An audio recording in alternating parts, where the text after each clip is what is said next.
अस्सलाम वालेकुम। अस्सलाम नमस्ते सत श्री अकाल। उम्मीद करता हूँ फिट होंगे, बेहतरीन होंगे, अपनी लाइफ अच्छे से एंजॉय करोगे। हम तीनों की तरह आज एक और वीडियो और उसका टाइटल है वीडियो का टाइटल है जी जिनपिंग ने पाकिस्तान में चाइनीज की बलि चढ़ा दी और डिफेंस डिटेक्टिव की वीडियो है जी।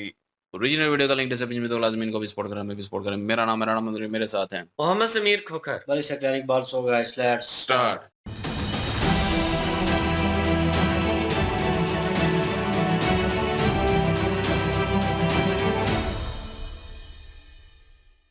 इस वीडियो में बताई गई सारी जानकारी पब्लिक प्लेटफॉर्म पर उपलब्ध है। इसमें ऐसी कोई जानकारी नहीं दी गई है जिससे हमारे सुरक्षा बलों की गोपनीयता भंग होती है। डिफेंस डिटेक्टिव सेना का सम्मान करता है और उन्हीं जानकारियों के आधार पर काम करता है जो सार्वजनिक रूप से मौजूद।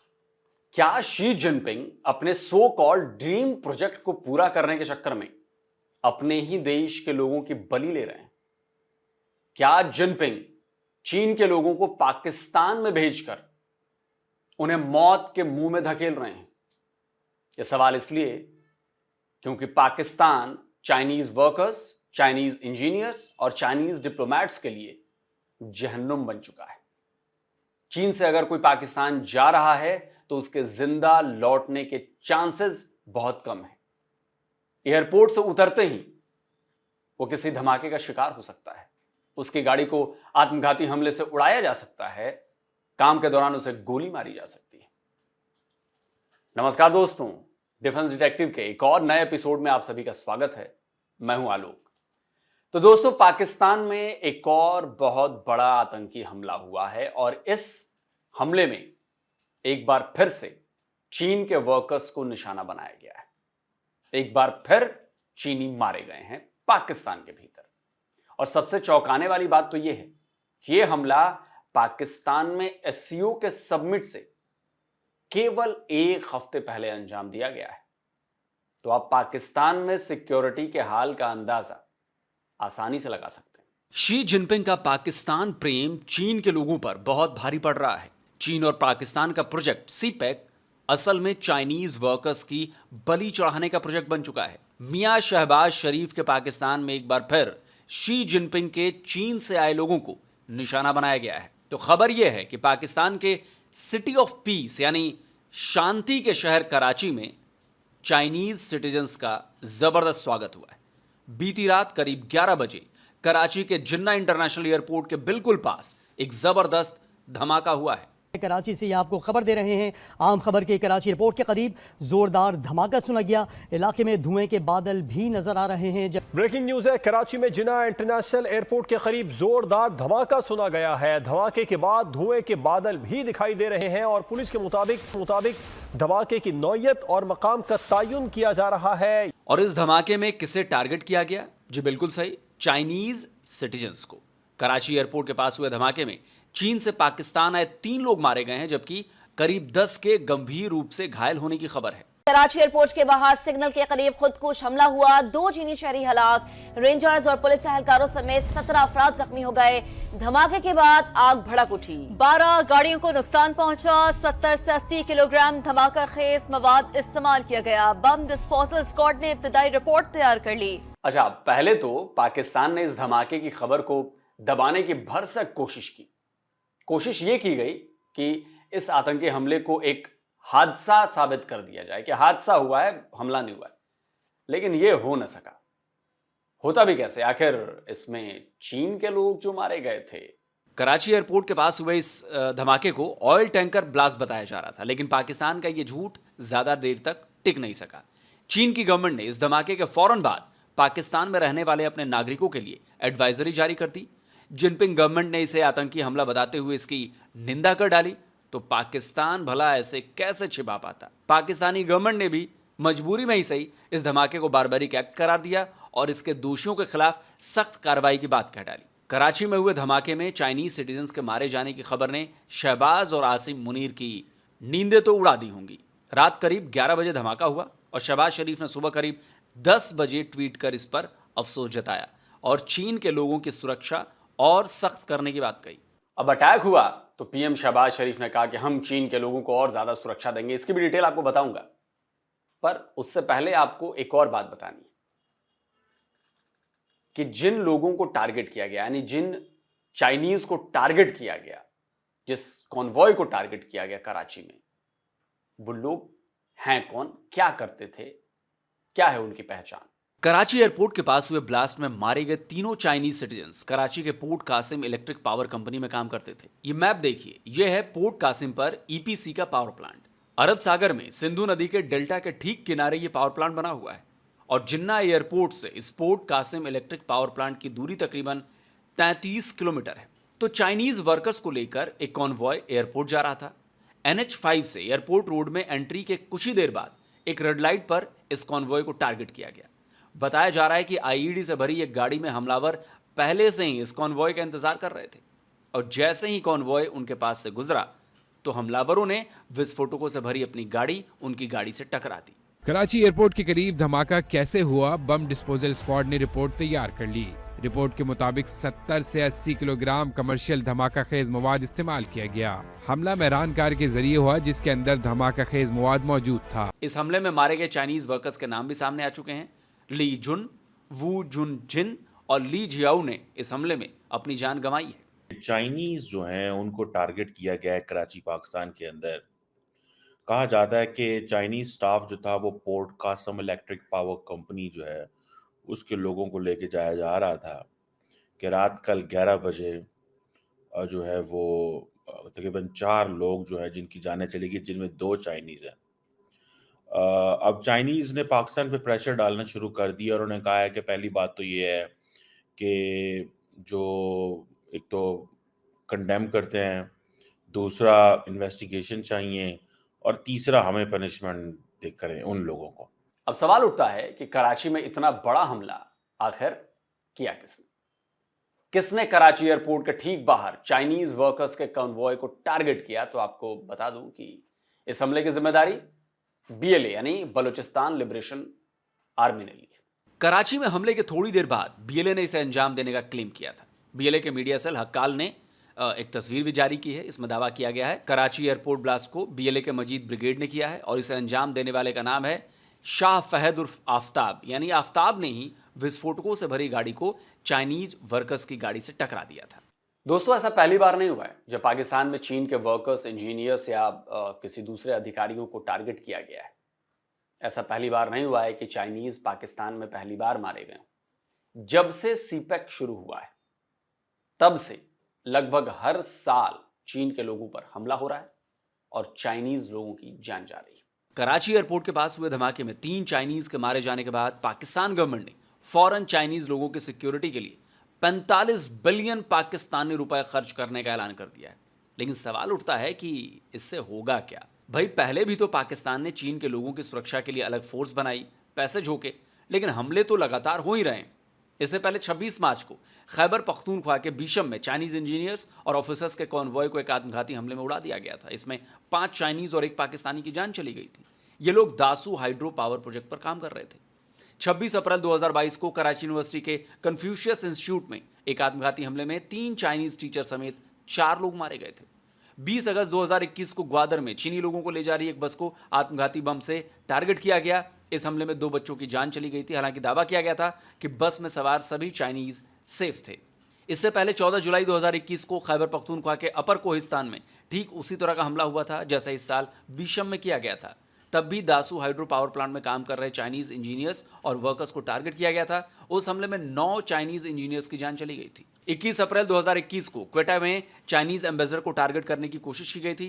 क्वेटा का एक लग्जरी होटल की कार पार्किंग में विस्फोटकों से भरी एक गाड़ी में जबरदस्त ब्लास्ट हुआ था। नॉन रोंग उस समय पाकिस्तान में चीन के एम्बेसडर थे। जिस दिन ब्लास्ट हुआ उसी दिन रोंग को उस होटल में आना था, लेकिन वो प्रोग्राम कैंसिल हो गया था। चाइनीज एम्बेसडर तो इस हमले में बच गए थे, लेकिन 5 लोग इस धमाके की चपेट में आकर अपनी जान गंवा बैठे थे। इसी तरह नवंबर 2018 में कराची के चाइनीज कॉन्सुलेट पर हमला किया गया था। इसके अलावा पाकिस्तान में और भी कई बार चाइनीज नेशनल्स को टारगेट किया जा चुका है। अब जो चाइनीज हैं उनको टारगेट करना किसका है? जापानीज को, फॉरेन इन्वेस्टर को टारगेट करना है। उनको कोई प्रॉब्लम नहीं है। आज चाइनीज चले जाए, वो कोई नया टारगेट ढूंढ लेंगे, वो हर एक वो कर लेंगे। ठीक है जी। अब हमारा ये है कि इनकी बस बिजनेस रुकना चाहिए पाकिस्तान के अंदर। ठीक है जी। और इसीलिए BLA जो बलोच लिबरेशन आर्मी है, ये स्पेसिफिकली चाइनीज को टारगेट करती है। चाइनीज प्रीमियर पाकिस्तान आ रहे हैं 11 साल बाद, प्राइम मिनिस्टर सुना, 11 साल बाद चाइनीज प्राइम मिनिस्टर पाकिस्तान आ रहे हैं। मुझे बात बताएं, आप उनको क्या मैसेज दे रहे हैं चाइनीज प्राइम मिनिस्टर को? यही मैसेज दे रहे हैं। ये मैसेज है चाइनीज वजीर आजम के लिए।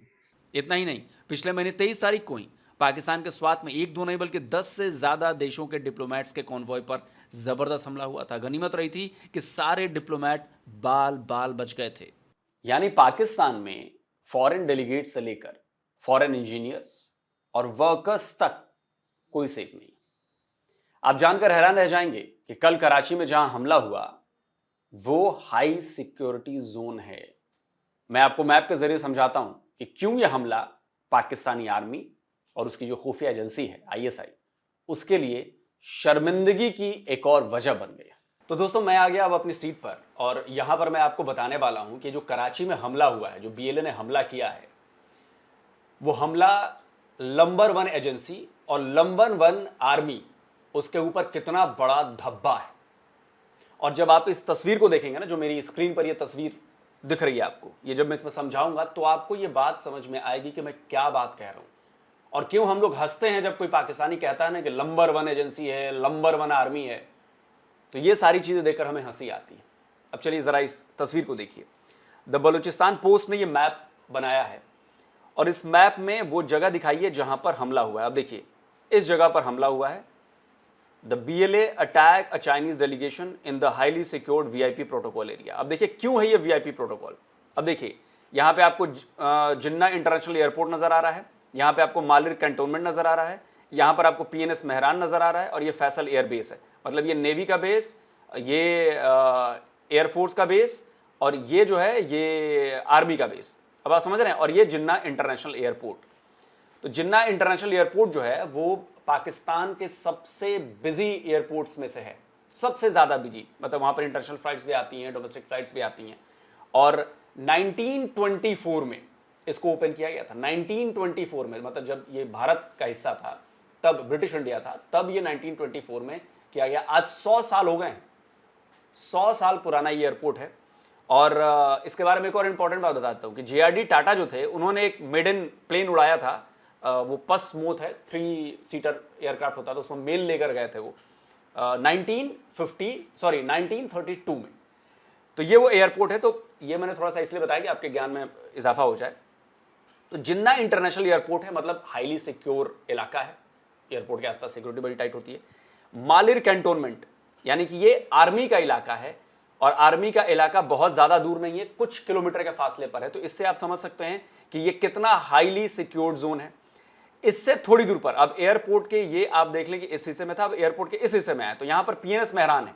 PNS मेहरान जो है वो नेवल स्टेशन है और ये headquarter of the naval aviation जो है, पाकिस्तान नेवी की जो ब्रांच है नेवल एविएशन की, जैसे हमारी भी तो नेवल एविएशन है ना, उसका हेडक्वार्टर है ये PNS मेहरान, आप समझिए। और यहां पर फिलहाल अभी 40 से ज्यादा मल्टी रोल एयरक्राफ्ट्स हैं इस PNS मेहरान पर। इसके करीब है फैसल एयरबेस, ठीक है जी। तो ये भी 1933 में बना था फैसल एयरबेस, जब इंडिया एक हुआ करता था और ये ब्रिटिश राज के अंडर आता था। और 1975 में पाकिस्तानियों ने इसका नाम जो है वो सऊदी अरब के किंग थे, फैसल अल सऊद उनका नाम था, तो उनके नाम पर इन्होंने नाम रख दिया, सऊदियों को खुश करने के लिए कि भाई हम आपके नाम पर रखते हैं। अब चूंकि वो मुस्लिम उम्मा और ये सब जोड़ना था ना। मालिर कैंटोनमेंट जो है ये बेसिकली मिलिट्री बेस के तौर पर भी सर्व करता है और यहां पर रेसिडेंशियल एस्टेब्लिशमेंट्स हैं, मतलब जो आर्मी के लोग हैं वो यहां पर रहते हैं, स्कूल्स हैं, कॉलेजेस हैं। टोटल जो ये एरिया है मालिर कैंटोनमेंट का, ये करीब 42 स्क्वायर किलोमीटर का एरिया है। और यहां पर आप ये समझिए कि करीब करीब 1,80,000 लोग रहते हैं और इनमें से ज्यादातर जो हैं वो हैं रिटायर्ड, एक तो जो अभी मौजूदा सर्विंग है उनकी फैमिलीज, और प्लस रिटायर्ड जो हैं फौज से, वो भी लोग यहाँ पे रहते हैं, प्लस इसके अलावा ब्यूरोक्रेट्स भी रहते हैं। तो अब आप सोचिए कि इस मैप को देखने के बाद, और जहां पे ये अटैक हुआ है, ये देखिए, ये यहां पर, ये जो दिखा रहे हैं यहां पर जो अटैक हुआ है, ये सबसे सुरक्षित एरिया है। चारों तरफ इसके मिलिट्री, एयरफोर्स, नेवी और एयरपोर्ट, इन सब के बीच में अटैक हुआ है। तो अब आप समझ रहे हैं कि जब हम हंसते हैं ये कहते हुए कि ये पाकिस्तानी कितने बड़े बेवकूफ हैं कि नंबर 1 आर्मी है, नंबर 1 एजेंसी है, तो नंबर 1 आर्मी, नंबर 1 एजेंसी और नंबर 1 के एरिए में आप समझ रहे हैं बीएलए वालों ने इस चीज को अंजाम दिया। तो आप ये समझिए कि बीएलए की पहुंच कहां तक है। अगर बीएलए चाहे, उसके फ्रीडम फाइटर्स चाहें, तो सोचिए कहां अटैक कर सकते हैं। उनके घर में घुसकर अटैक किया है, घर में घुसकर। ये आप एरिया मैंने आपको दिखाया, समझाया। एक तरफ highly secured area, VIP area, पूरा प्रोटोकॉल फॉलो होता है इस एरिया में, परिंदा भी पर नहीं मार सकता, इस हद दर्जे की सिक्योरिटी। लेकिन बीएलए वाले जो फ्रीडम फाइटर्स हैं वो घुस गए।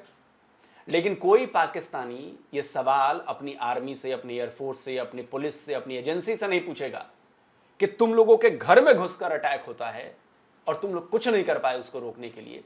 और वो भी चीनियों की मूवमेंट पर नजर थी उनकी, उनके आने जाने का सब पता था उन्हें। आप सोचिए कितना एक्यूरेट इंफॉर्मेशन थी उनके पास।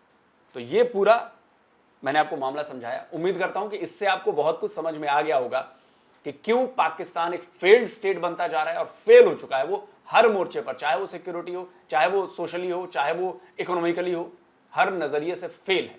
अब आप ये सोचिए कि जिस पाकिस्तान में इतने हाई सिक्योरिटी जोन में भी लोग सेफ नहीं हैं, कॉन्वॉय सेफ नहीं है, इतनी सुरक्षा के बीच चलने वाले चाइनीज वर्कर्स के कॉन्वॉय को इतनी आसानी से निशाना बना लिया जाता है, वहां ये पाकिस्तान एक हफ्ते बाद एससीओ का सबमिट कराने जा रहा है। वहां ये पाकिस्तान चैंपियंस ट्रॉफी कराने जा रहा है, उसको होस्ट कर रहा है। पाकिस्तान में आतंकवाद के जो हालात हैं वो बेहद खतरनाक हो चुके हैं। ना तो पाकिस्तानी एयर बेसेस सेफ हैं, ना पाकिस्तानी मिलिट्री और नेवल बेस सेफ हैं। हमलावरों को जब चाहे तब मौका मिल जाता है हमला करने का, वो जब चाहें जिसे टारगेट कर सकते हैं। अब ऐसी सिचुएशन में अगर एससीओ के सबमिट या चैंपियंस ट्रॉफी के दौरान कोई हमला हो जाता है तो फिर क्या होगा? कौन जिम्मेदारी लेगा भाई? चीन के राष्ट्रपति जिनपिंग को तो बस पाकिस्तान में चल रहे चीन के प्रोजेक्ट्स की पड़ी है। उसे अगर अपने लोगों की जान की जरा भी परवाह होती, जरा भी जिनपिंग अपने लोग जैसे जिस तरह से मारे जा रहे पाकिस्तान में लगातार, उसके बारे में वो सोचता, उनके घर वालों के बारे में सोचता, तो पाकिस्तान के कान उमेड़ चुका होता वो। लेकिन हर बार की तरह इस बार भी उसने कड़ी कार्रवाई करने और दोषियों को सजा देने की मांग करके अपनी जिम्मेदारी पूरी कर ली। लेकिन दूसरे देशों को तो सोचना चाहिए अपने नागरिकों की सेफ्टी, अपने डिप्लोमेट्स और अपने स्पोर्ट्स पर्सन की सेफ्टी, उसको कंसर्न को देखकर ही पाकिस्तान में कदम रखने चाहिए। अब देखिए क्या होता है। मेरे हिसाब से तो एससीओ और चैंपियंस ट्रॉफी दोनों कैंसिल कर देने चाहिए। आप बताइए कमेंट में हाँ या ना। तो दोस्तों वीडियो कैसा लगा जरूर कमेंट करिए, अपनी राय दीजिए। और जिन दोस्तों ने अभी तक डिफेंस डिटेक्टिव को सब्सक्राइब नहीं किया है तो भाई चैनल को सब्सक्राइब करिए और बेल आइकन जरूर प्रेस करिएगा, जिससे हमारे द्वारा अपलोड किए गए हर वीडियो की जानकारी आप तक फौरन पहुंचे। जल्दी मिलता हूं एक और नए वीडियो के साथ। नमस्कार, जय हिंद। तो अगर आप चाहते हैं मुझसे बात करना, मुझसे कोई सवाल पूछना तो जी सकलान भाई क्या चाहते हैं आप? मैं चाहता ऑन द सीरियस नोट, बात जो है बड़ी सीरियस है। बीच में हम हंस रहे थे कुछ चीज़ों को लेकर, तो वो कॉम्प्लिकेटेड है यार। इतना high alert area, high security area, वो जो मैप इन्होंने दिखाया वाकई शेमलेस थिंकिंग है। मतलब कि इतना हाई अलर्ट एरिया और इतनी सिक्योरिटी होने के बावजूद, ठीक है, और उस एरिया में सबसे बड़ी चीज़ है कि उन्हें एग्जैक्ट पता था कि यार किस टाइम वो वहाँ पे रुकेंगे, और जैसे ही इशारा रेड हुआ है वहाँ पे आके गाड़ी उनके साथ लगी है। चले ये भी एक चीज़ हो गई, उनको इंफॉर्मेशन भी थी, थर्ड पार्टी उनको पीछे से पूरी मतलब कह लें कि प्लान प्रोवाइड कर रही थी, डेट टाइम प्रोवाइड कर रही थी, हर इंफॉर्मेशन उन्हें मिल रही थी। कहाँ से मिल रही थी? अंदर कोई बंदा था, पहली बात। दूसरी बात, वो उनकी गाड़ी जो है उस हाई अलर्ट एरिया में, और वो लोडेड है, पूरी उस मवाद से लोडेड है, और वो वहाँ पे कैसे पहुँच गई? और अगर सिक्योरिटी से निकली है तो वो उस एरिया में आई होगी, इंटर हुई होगी, वो जहाँ पे हुई है इंटर, वहाँ से वो कैसे इंटर हो गई? मतलब सवाल तो पैदा होता है। तो ये कहाँ से प्रोवाइड किया गया? उस एरिया के अंदर से। मतलब अंदर से गाड़ी तैयार की गई, अंदर ले जाई गई है, गाड़ी बंदे आए हैं, उसके बाद उन्होंने अंदर उस चीज़ को तश्कील दिया है, उस प्लान को, और उसके बाद उन्होंने इम्प्लीमेंट किया है। तो ये चाइना पे पहला हमला नहीं है, ये उससे पहले भी है। दिमाग मेरा भी घूमता है अक्सर यार कि यार इस तरह के हैपन हो रहे हैं, इन पे क्यों हो रहा है? और चीमा साहब भी बीच में कह रहे थे, आलोक सर भी कह रहे हैं, हमारे ज़हन में भी आता है कि जब भी टारगेट किया जाता है चाइनीज़ को किया जाता है, ठीक है? हाँ। और नोबडी नोज़ के यार पीछे गेम क्या है, लेकिन सामने जो चीज़ नज़र आती है कि यार वो बंदरगाह जो है वो पोर्ट जो है उसको पूरा नहीं करने दे रहे, और वही काला बाग डैम वाला सिलसिला पाकिस्तान में चल रहा था, पाकिस्तान वही जो क्या नाम है उसका, सी पैक। आशी पैक का। तो मतलब कि वो अब वो सिलसिला उधर चल रहा था, यहाँ पे भी यही सिलसिला चल रहा है कि इसको रोकने के लिए, क्योंकि चाइनीज़ जो है वो आते हैं इंजीनियर और उन्होंने मुकम्मल करना है। तो ये चाहते हैं कि चाइनीज़ यहाँ पे ना आए, चाइनीज़ रुकेंगे आने से तो मेरे ख्याल में पोर्ट जो है वो काम जो है वो रुक जाएगा, इनका मेन मकसद जो है वो पूरा हो जाएगा। और जहाँ तक रही बात बलोचिस्तान की और उन पार्टियों की, वो जो 2 नंबरियाँ कर रहे हैं और आ रहे हैं, और ये अब मैं पर्सनल वे में बोलूँ तो यार ये जो सामने-सामने चीज़ें नज़र आती हैं, किसी पे हमला कर दिया, अटैक हुआ कहीं पे, तो वो खुद बोल के भी बता देते हैं कि हमने किया है। लेकिन इन डीप डाउन पीछे पास्ट में क्या हुआ है, वो चीज़ें जो हैं कुछ कॉम्प्लिकेटेड हैं, हम बोल नहीं सकते इन रियलिटी। यहाँ पे बैठ के हम स्ट्रेट अवे नहीं कह सकते कि ये उन्होंने ये किया और इसने ये किया। तो कसूर दोनों तरफ का है, दोनों तरफ का है, लेकिन कसूर उसका ज़्यादा बनता है जो पहल करता है, जो शुरू करता है। तो शुरू तो हुआ है कहीं न कहीं से। तो ऐसे तो नहीं जो है बलूचिस्तान वाले जो है वो खिलाफ हुए और पार्टियाँ जो हैं, इन्होंने पार्टियाँ क्रिएट की, वो तंज़ीमें एक किस्म की क्रिएट की, तो उनको ट्रेन किया, उनको असला प्रोवाइड किया, अब वो भाई खुद मुख्तार टाइप हो गई। नहीं, बीएलए को नहीं किया था।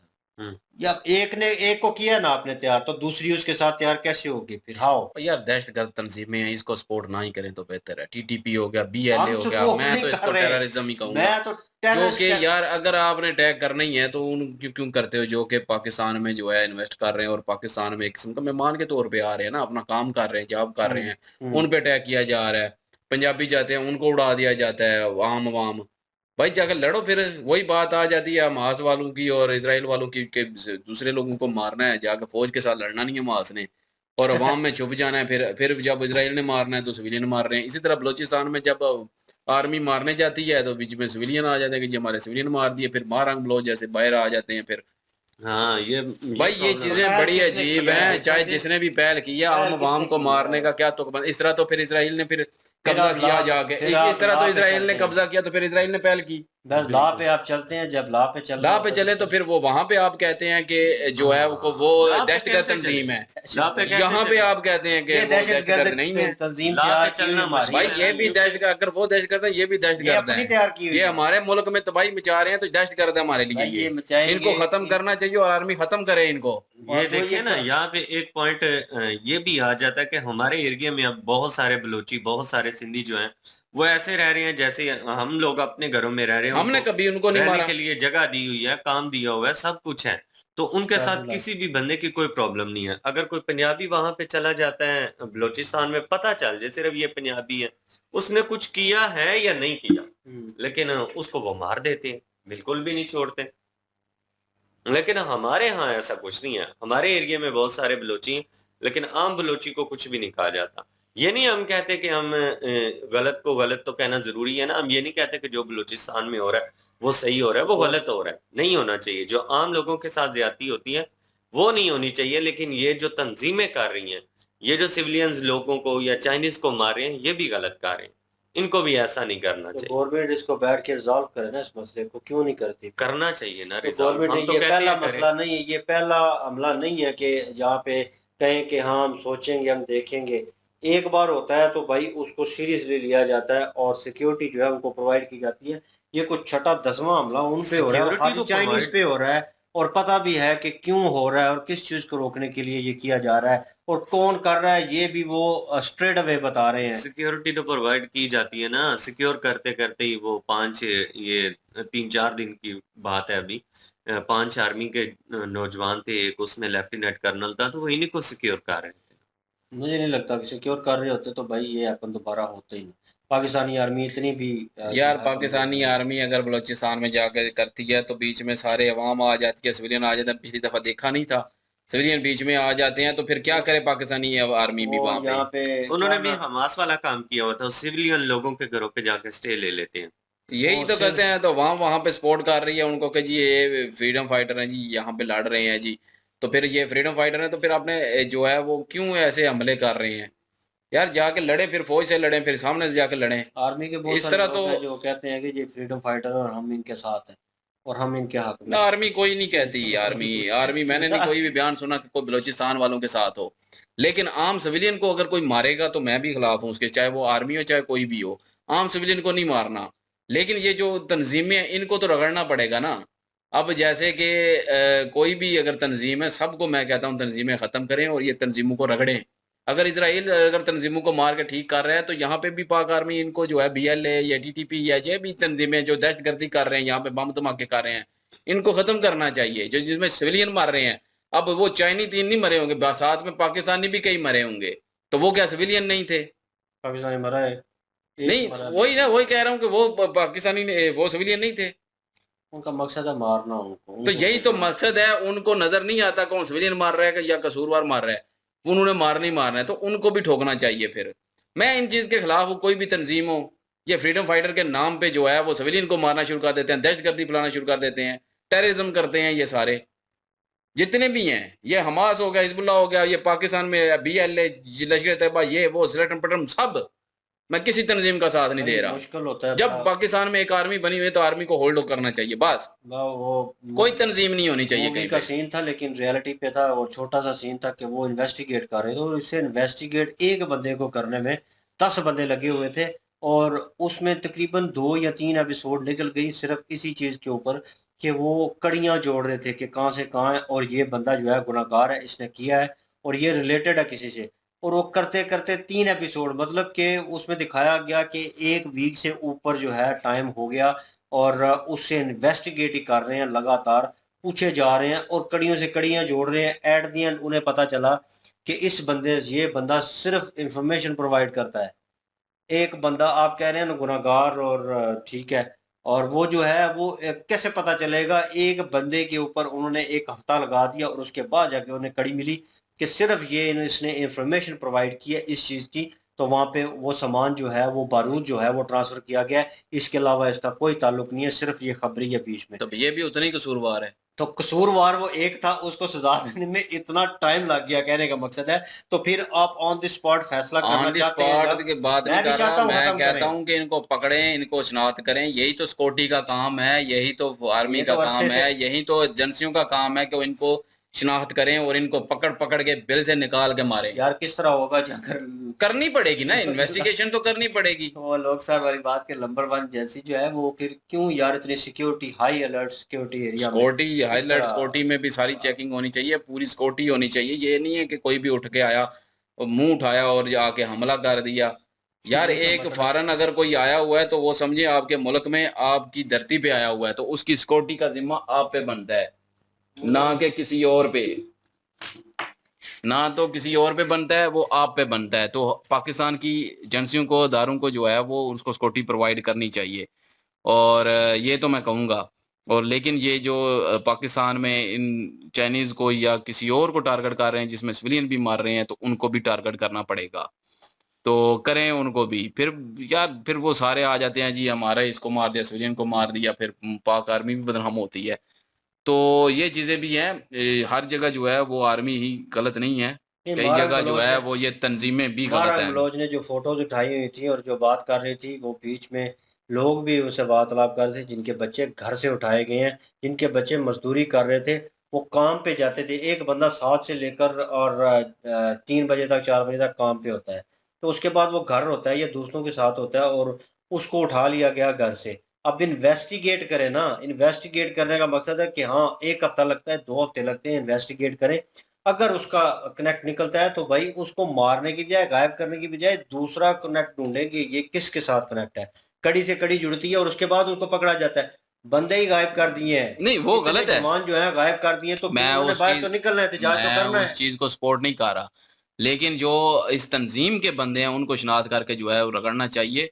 यार ये मुल्क की सिक्योरिटी का मसला है, ये मुल्क बदनाम हो जाएगा इस तरह, अगर इस तरह हमले होते रहेंगे मुल्क आपका जो है सिक्योरिटी के नाम पे कोई भी नहीं आएगा फिर। वो अच्छा, ये तंजीम का बंदा ये सामने आ गया ना, ये जिसने किया है या करवाया है वटेवर जो तो भी ये है, कहाँ पे होगा? ये अब कहाँ पे है, किस तरह है, एजेंसियों को ये पता होता है, एजेंसियों कहाँ को पे पता होता है, है? ये अवाम में छुपा होगा। ये एजेंसियों को पता होता है, एजेंसियां उनको टारगेट कर रही होती हैं कब से, उनको पता होता है कि एक गया तो दूसरा पीछे कौन तैयार हो रहा है, गद्दी नशीन के पीछे किसने हैंडल करना है, वो बी प्लान भी उनके पास होता है, एक को मारा अपने पीछे बंदा ऑलरेडी तैयार होता है उनको होल्ड करने के लिए, तो वो ये कड़ी जो है मोमेंटम जो है टूटने नहीं देते, तो यही तंजीमें करती हैं, इनका सिलसिला होता है, और कौन कहाँ पे किसके लिए काम कर रहा है ये भी एजेंसियों को पता होता है।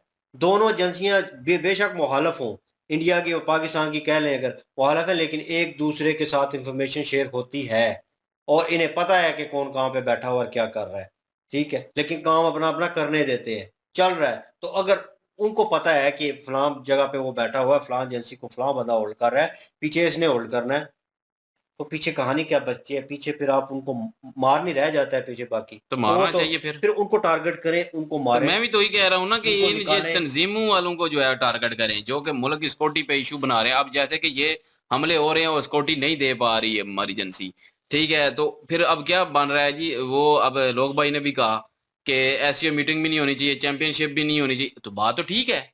जब सिक्योरिटी नहीं है, जब ये तंजीमें खुलेआम सांड की तरह जाके हमले कर रही हैं, इतनी सिक्योर एरिया में जाके हमला कर रहे हैं एग्जैक्ट इन्फॉर्मेशन लेके, तो कोई भरोसा नहीं है भाई किस पे हमला हो जाए कल को। जो एम्बेसडर पे हमला हुआ था बच गए थे वो, तो वो भी जो है वो इतनी सिक्योरिटी उनको नहीं, एम्बेसडर हैं। अब कल को जो है एससीओ समिट होता है, वहां पे लोग आ रहे हैं, अब डॉक्टर एस जयशंकर साहब आ रहे हैं, और भी मुल्कों के आ रहे हैं, फॉरेन मिनिस्टर मिनिस्टर जो भी आ रहे हैं सारे, वो सारे आ रहे हैं, तो उन पे हमला हो क्या जाए बनेगा? तो क्या पाकिस्तान जवाब देगा किसी ना को? भी हमला हो, इस तरह के हालात जब वो सुनेंगे भाई, देखेंगे जान तो कैसी थी क्या चीज़? वो आना चाहेंगे? कोई भी नहीं आना चाहेगा। वसीले। यही तो मसला है ना, सिक्योरिटी का इशू बन जाता है पाकिस्तान जंग मुल्क, शुरू ये हो जाएगी। मुल्क के लिए खतरनाक है, जंग ये तंजीमें मुल्क के लिए खतरनाक है, इसलिए इनको खत्म करना चाहिए।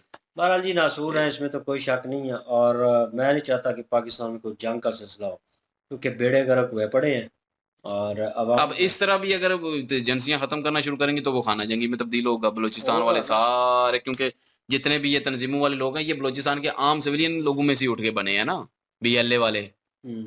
लेकिन उनको एक किस्म की निशानदेही है कि वो तंजीम में शामिल हैं और अगर उनके लिए काम करते हैं। तंजीम में शामिल है, सबको निशानदेही है, अगर मार देंगे तो वो सारे कहेंगे ये देखो जी हमारे बच्चे को मार दिया हमारी इन्होंने, शक की हमारे बुनियाद बच्चे तो मासूम है। शक की बुनियाद पे हम यहाँ पे काम करते हैं और उठा के ले जाएं, और बाद में हमें 2 हफ्ते बाद गायब कर दिया जाए या मार के उनके हवाले भी नहीं किया जाता और कहीं फेंक दिया जाए, कोई पता नहीं है, गायब हो गया, मतलब किधर गया बंदा, इन्वेस्टिगेट किया तो मतलब उसके बाद आप उस बंदे को छोड़ेंगे नहीं, ठीक है, और छोड़ते नहीं है, पता नहीं क्यों नहीं छोड़ते, कि वापस छोड़ेंगे तो क्या ये कर देगा क्या नहीं, उसका अगर कनेक्ट नहीं निकला भाई तो बेकसूर बंदा है, नहीं बेकसूर है फिर तो छोड़ना चाहिए ना, तो फिर गायब तो हो गया, गलत है ना तो उनके उसको पकड़ बच्चे के वापस रखना। ही नहीं आए। अगर तो वो वाकई कनेक्ट है इस तंजीमों के साथ तो फिर उसको तो नहीं छोड़ना फिर चाहिए। लटका के भाई उसको ऑनर बताना चाहिए कि ये बंदे लिस्ट में है और उनका नाम भी होना चाहिए, ठीक है, और उनके घर वालों को पता होना चाहिए कि आपका बच्चा इन्वॉल्व था, उसके बाद उनके घर वालों से भी इन्वेस्टिगेट करना है आपने तो वो भी करें, हो सकता है वो भी इन्वॉल्व हो, यहाँ पे कड़ी बनती है, जहाँ पे कड़ी नहीं बनती उससे निकले ही कुछ नहीं है, तो मूवी में भी दिखाया गया है कि अक्सर एजेंसियां जो है उनको गायब कर देती हैं, क्यों, उन्हें वो लोग जो चेहरे जो हैं वो सामने आ जाते हैं उन लोगों के, तो वो अपना राज जो है रिवील नहीं करना चाहते और उनको साइड पे कर देते हैं, ऐसा साइड ऑन करते हैं कि किसी को पता नहीं चलता कि वो किधर है, ठीक है, मर गए हैं जिंदा है क्या, बहरहाल नहीं, वही उनके साथ बेकसूर हुआ है। मासूमों को तो नहीं कुछ भी कहना चाहिए, मैं उसके भी हक में नहीं हूँ, लेकिन जो कसूरवार है ना उनको छोड़ना भी नहीं चाहिए। बहरहाल जी देखते हैं सिचुएशन क्या ये होती मुल्क है। के लिए खतरे हैं सारे, खतरा तो है, ये अब तंजीमें। ये कब खत्म होगा सिलसिला ये तो हम रो रो के थक गए कब से। लेट्स सी जी, इनकी ओरिजिनल वीडियो के लिंक और हमारे दूसरे चैनल के लिंक डिस्क्रिप्शन में मौजूद होगी, विजिट करें, सपोर्ट करें, इंशाल्लाह मिलते हैं नेक्स्ट वीडियो में, अपना ख्याल रखिएगा, तो हमें याद रखिएगा, तब तक के लिए अल्लाह हाफिज।